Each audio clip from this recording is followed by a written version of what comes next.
हम मीनू झा प्रणाम करै छी सब मिथिलावासी के। आइ हम एकटा विवाह गीत गाबि रहल छी। बहुत गोटे के आदेश छनि विवाह गीत गाबऽ के लेल। उम्मीद करै छी सब गोटे पसंद करब। संग दऽ रहली है हमर माताजी। नीक लागत तऽ गीत के लाइक शेयर कऽ देबै। निवेदन हुनका से जे बाकी छी ओ चैनल के सब्सक्राइब कऽ देबै। धन्यवाद। छल मनोरथ बेटा एक होइत, भाए गेल बेटी के जनमयो, भाए गेल बेटी के जनमयो।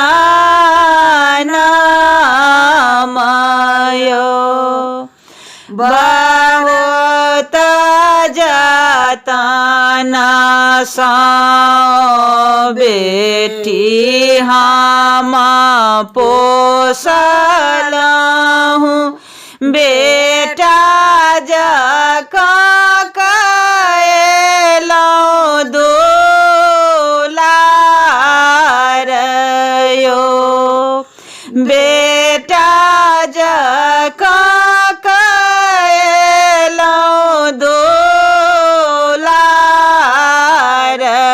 यो।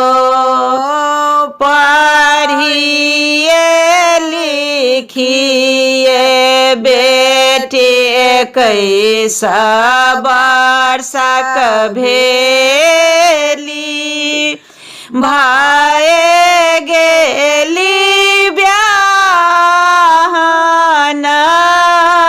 जोगयो, भाए गेली ब्याहन जोगयो।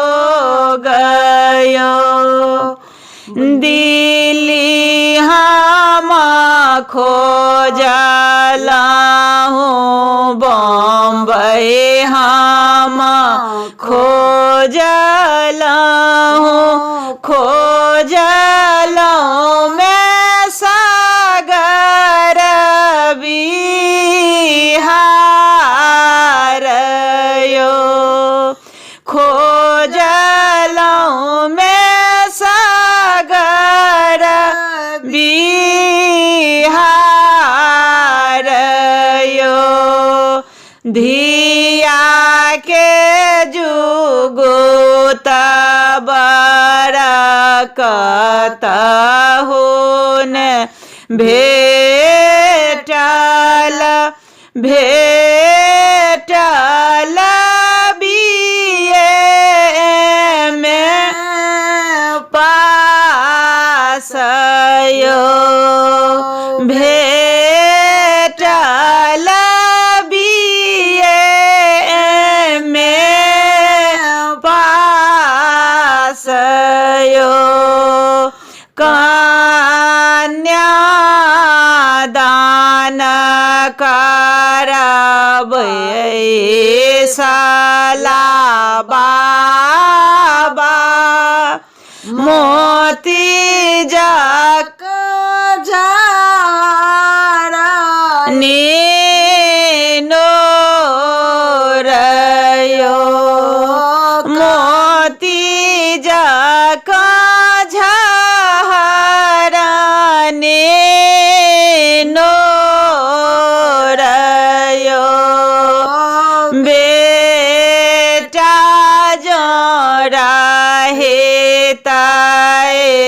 राजा चला बीताए, तहु बेटी भयल बीरान यो।